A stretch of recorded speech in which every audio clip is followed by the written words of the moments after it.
be better if we start with the clinicians. Okay. Only thing is जो मैं कहना चाहूँगा कि ये जो हम अभी डिस्कस करेंगे हमारे डॉक्टर्स और आगे बच्चे के मदर फादर भी, कि ये जो इस तरह का जो सिनेरियो रहता है या कॉम्प्लिकेशन रहता है वो बहुत रेयर होता है. अगर आप वर्ल्ड डेटा देखेंगे तो 1000 लोगों में 1 to 6 patients only have it, which is almost 1% के करीब लोगों को ही ऐसा होता है. तो इसको प्रॉपरली मैनेज करना बहुत ज़रूरी है, खासकर बच्चे की वेलबींग के लिए और फ्यूचर के लिए भी. Rest I think our doctors आपको ज़्यादा समझा पाएंगे उन्होंने कैसे मैनेज किया, और फिर आपसे एक्सपीरियंस शेयर कर पाएंगे बच्चे के parents. Thank you. Good afternoon everyone. मेरा नाम डॉक्टर राजश्री ताइशेटे भसाड़े है. मैं गायनिकोलॉजिस्ट हूँ. मैं वोखाड हॉस्पिटल मीरा रोड में काम करती हूँ. 27 तारीख को दोपहर के टाइम पे सडनली मुझे रीता को रेफ़र किया गया था. ये बोरीवली के रहने वाले हैं और उनको इमरजेंसी में भेजा था. उनका 7वें महीने में ही पानी छूटा था. नॉर्मली प्रेगनेंसी 9 महीने की होती है और 9 महीने के एंड में पानी छूटता है या लेबर पेन होता है. बट इनका केस में प्री टर्म लेबर बोलते हैं, वो सिचुएशन था. तो 7वें महीने में ही इनका पानी छूट गया था, तो इसलिए इनको हम वोखाड में भेजा था. और जब मैंने चेक किया तो उनका पानी के साथ वो उनका रास्ता भी खुल गया था, और साथ में जो नाल बोलते हैं, कॉर्ड बोलते हैं, जो बेबी को माँ से जोड़ता है, जहाँ से बेबी का ब्लड फ्लो आता है, जो बेबी गर्भ में है, वो टाइम पे बेबी को हर चीज़ जो खाना है, न्यूट्रिशन है, ऑक्सीजन है, वो माँ से मिलता है. और वो माँ का कनेक्ट बेबी का प्लासेंटा और कॉर्ड मतलब नाल से होता है, और वो नाल ही ये बेबी की बाहर आ गई थी. ये सिचुएशन बहुत रेयर है, जैसे हम सर ने बताया, हम बहुत रेयर केसेस ये देखते हैं. बहुत बार ये डायग्नोज भी नहीं कर पाते. और इसका प्रॉब्लम ये होता है कि जैसे ये नाल बाहर आती है और अगर उसको कोई भी स्टिमुलेशन होता है तो उसमें वो एक रिफ्लेक्स के द्वारा वो कंस्ट्रिक्ट हो जाती है. कंस्ट्रिक्ट मतलब ये नाल में रहते ब्लड वेसल्स, और अगर वो बंद हो गए तो बेबी का ब्लड फ्लो पूरा चला जाता है. वो हमने ये केसेस, बहुत ऐसे केसेस में बच्चा IUFD होने का मतलब डेथ होने का भी चांसेस बहुत ज़्यादा होता है. ये चीज़ जैसे ही मुझे समझ में आई, मैंने इनके हस्बैंड थे वहाँ पे, उनको बताई. उन्होंने तुरंत बोला कि जो कुछ भी आपको सही लगे आप करो, आपका पूरा, मैं आपके साथ हूँ. एंड हमने विदिन 3 मिनट्स ये पेशेंट को ऑपरेशन थिएटर में लिया. ऑपरेशन थिएटर में लेते समय तक बच्चे का हार्ट बीट ड्रॉप हो चुका था. जो बच्चे का पेट में, माँ के पेट में हार्ट रेट रहता है वो अराउंड 140 रहता है, 140 160 रहता है. ये बेबी का हार्ट बीट 100 तक आ गया था. तो ऐसे सिचुएशन में अगर जल्दी डिलीवरी नहीं करते तो हम शायद आज ये सब नहीं बोल पाते, ये सब सक्सेसफुल स्टोरी नहीं बोल पाते. तो वो सिचुएशन में बेबी को हमने तुरंत डिलीवर किया है. डॉक्टर नीतू थे, उनका एक्सपर्टीज़ बहुत काम आए, क्योंकि ये बच्चा ऑलरेडी अंदर ऑक्सीजन के लिए जूझ रहा था, उसको ऑक्सीजन नहीं मिल रहा था. आप सोचो अगर हमें 10 मिनट के लिए ऑक्सीजन नहीं मिलेगा तो हमारी क्या हालत होगी. वही इस बेबी के साथ हो रहा था. उसको वो सिचुएशन से बाहर लाने का काम डॉक्टर नीतू ने किया है. डॉक्टर नीतू प्लीज़ बताइए. नमस्ते, मेरा नाम डॉक्टर नीतू मुंदड़ा है. मैं NICU इंचार्ज हूँ वोखाड मीरा रोड में. I am a paediatrician, neonatologist and lactation consultant. तो जब ये बेबी हमारे पास आया था, मदर को डिलीवरी के लिए हमने बहुत जल्दी लिया, क्योंकि जैसा कि मैडम ने बताया कॉर्ड प्रोलैप्स की सिचुएशन थी. सिचुएशन में अगर डिलीवरी इमीडिएट नहीं होती है तो बेबी का डेथ पेट के अंदर ही हो जाने के चांसेस रहते हैं. तो नंबर 1 हमारा एम था कि हम फास्ट डिलीवरी करें, और नंबर 2 जैसा मैडम ने बताया बच्चे की हार्ट रेट ऑलरेडी कम हो चुकी थी अंदर.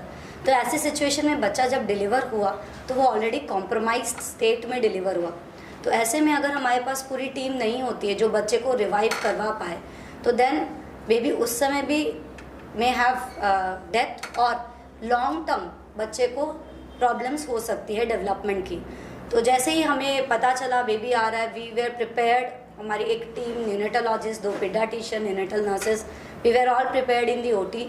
बेबी जब डिलीवर हुआ जनरल एनेस्थेशिया देना पड़ा क्योंकि हमारे पास समय नहीं है, we want to deliver very fast. तो जैसा कि मैडम ने बोला 3 मिनट में ओटी एंड 3 मिनट में baby out. So general anaesthesia देना पड़ा, वो भी एक हाई रिस्क फैक्टर होता है और बेबी की धड़कन ऑलरेडी कम थी, वो भी हाई रिस्क फैक्टर है। तो बेबी जन्मने के बाद ठीक से सांस नहीं ले पा रहा था, रोया नहीं। उसके लिए हमारी टीम वहाँ रेडी थी, हमने उसको ऊपर से सांस दी, बच्चे को स्टेबल किया। स्टेबल करने के बाद हमने बच्चे को एनआईसीयू में शिफ्ट किया। बच्चा समय के काफ़ी पहले हुआ था, तो जितना मैच्योरेशन एक टर्म बेबी का 3 किलो के बच्चे का होता है, ये बेबी जो ऑलमोस्ट 30 वीकर था, 7 महीने पे पैदा हो गया, उतनी मैच्योरेशन उसके किसी भी ऑर्गन की नहीं होती है, including heart, lungs, brain, kidneys. तो ये सारे ऑर्गन्स को हमें अच्छे से मॉनिटर करना पड़ता है और उसकी मैच्योरेशन के हिसाब से हम उसका ट्रीटमेंट करते हैं। प्लस एक और रिस्क फैक्टर था कि जन्म के बाद रोया नहीं, फीटल डिस्ट्रेस में था बेबी, तो उसके लिए इसका जो स्पेशल केयर रहता है वो हमने एनआईसीयू में किया। तो एनआईसीयू में बेबी को हमने लगभग 10 दिन तक रखा and baby recovered so well. उसके बाद हमने उसको स्टेप डाउन में कुछ दिन तक रखा and now the baby is with you. We are very happy with the growth and development of the baby. बस भी अच्छे से बढ़ रहा है एंड जो टाइम समय समय पे करना चाहिए वो बिल्कुल वैसे ही कर रहा है, डिस्पाइट वो पहले पैदा हुआ है, 30 वीक पे पैदा हुआ है और जन्म के समय ऐसा कुछ एक इवेंट भी हुआ था। बट जो proper care, timely care provide की गई उसको उस टाइम पे, उसके बाद से बेबी का इम्प्रूवमेंट काफ़ी अच्छा हुआ and now the result is with us. Thank you. जब भी ऐसी सिचुएशन आती है तो आप सोचो, ये आर्मी जैसा सिचुएशन आ गया कि जब कोई भी इमरजेंसी आती है तो उसको रिफ्लेक्स लेवल पे काम करना पड़ता है, इसमें सोचने का भी टाइम नहीं होता है।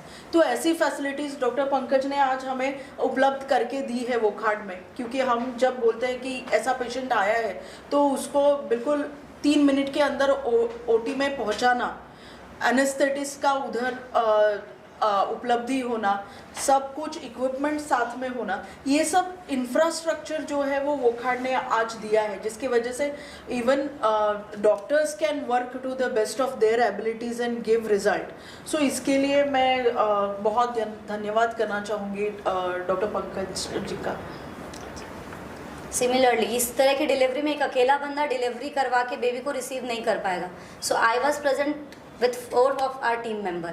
मैं थी, मेरे साथ 2 पीडियाट्रिशियन थे और हमारे ट्रेंड नियोनेटल नर्सेस थे, क्योंकि बच्चे को वहाँ पे एकदम विदिन 1 मिनट हमें रिवाइव करवाना ही है। So team work is required, equipments are required. और जो हमारा लेवल ऑफ एनआईसीयू है, जहाँ पे सारे की तरह के इक्विपमेंट है, इंक्यूबेटर है, वेंटिलेटर है, high frequency ventilation, advance ventilation है, सारे तरह के प्रोसीजर की जो सुविधा है वो अवेलेबल थी।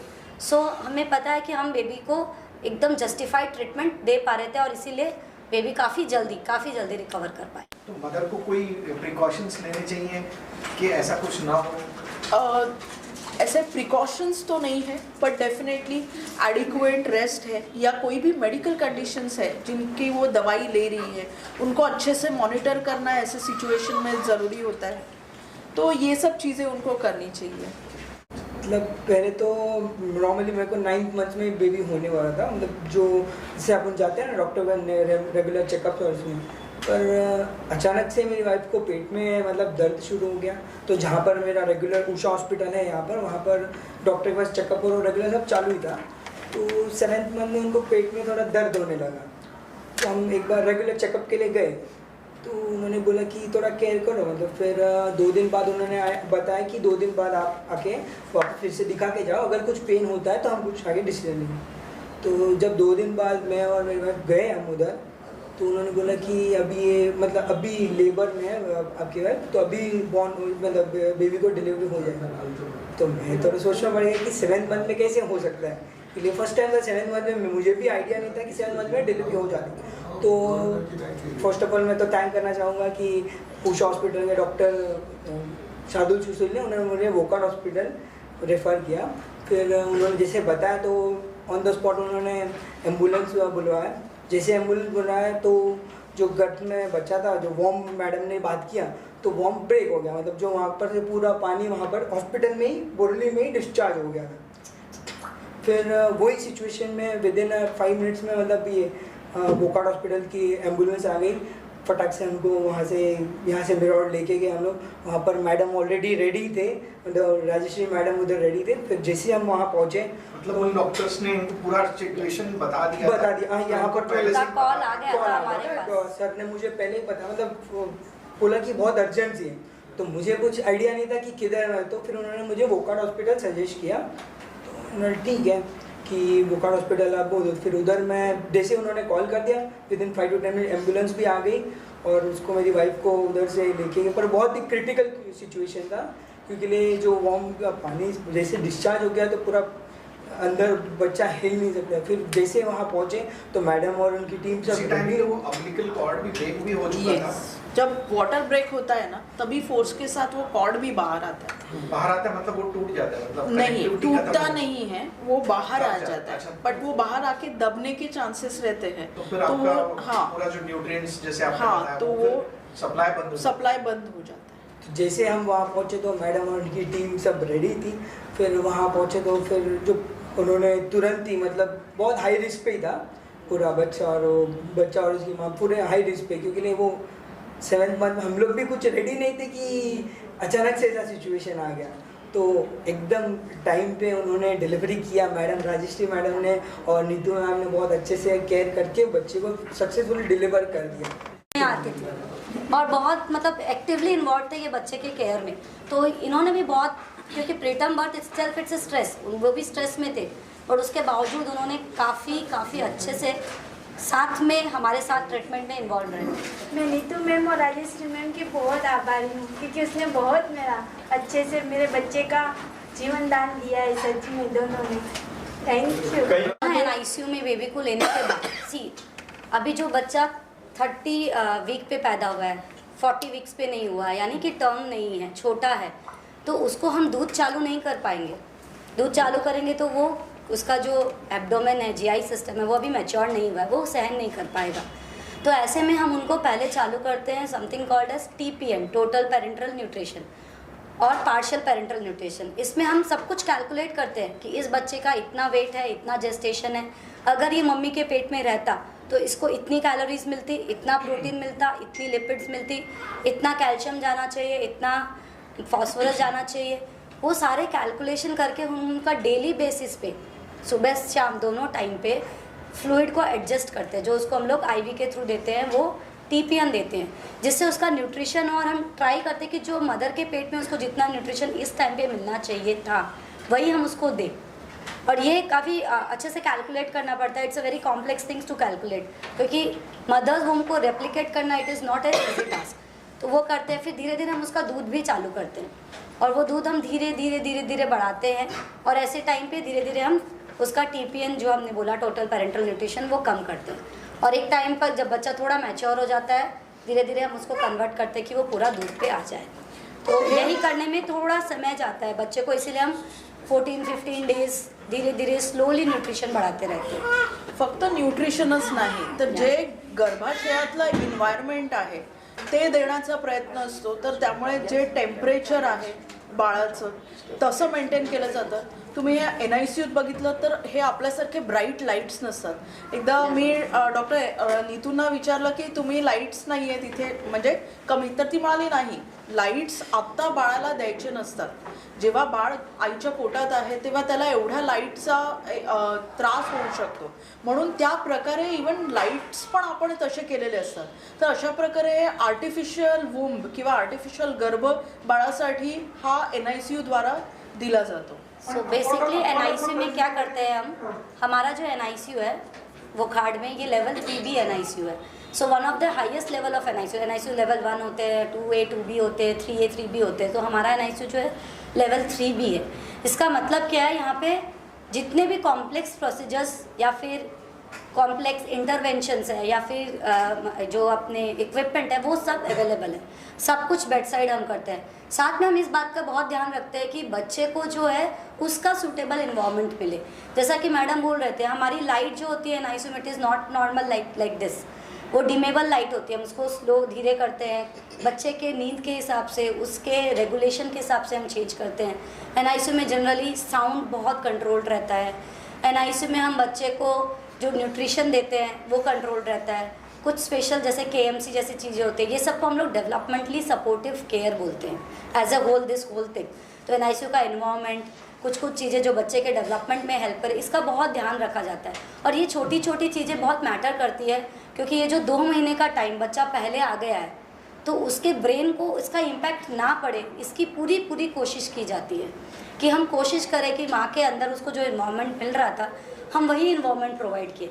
NICU में जनरली हम 40 dB से ज़्यादा साउंड नहीं रखते, मतलब विस्परिंग साउंड से ज़्यादा बड़ा साउंड नहीं, लाइट नहीं, किसी भी mobiles are on the silent mode, कुछ भी आवाज़ नहीं। मदर्स को हम KMC सिखाते हैं, कंगारू मदर केयर, जहाँ पे मदर बच्चे को स्किन पे लेके रखती है ताकि उसको वो फील मिले। बच्चे जब पेट में थे तो मदर का फील रहता था, मदर की हार्ट बीट सुनती थी, मदर का टच मिलता था, मदर की स्मेल मिलती थी, तो वो सारे गुण उसको मिले। इसके जब बच्चा एकदम छोटा रहता है, इनफैक्ट CPAP में भी जब बच्चा था तब से हमने उसको कंगारू मदर केयर चालू कर दिया। तो हम फैमिली सेंटर्ड केयर प्रोवाइड करते हैं, मतलब ऐसा नहीं कि बेबी NICU में है, हम देख रहे हैं, mother father are totally detached with the baby.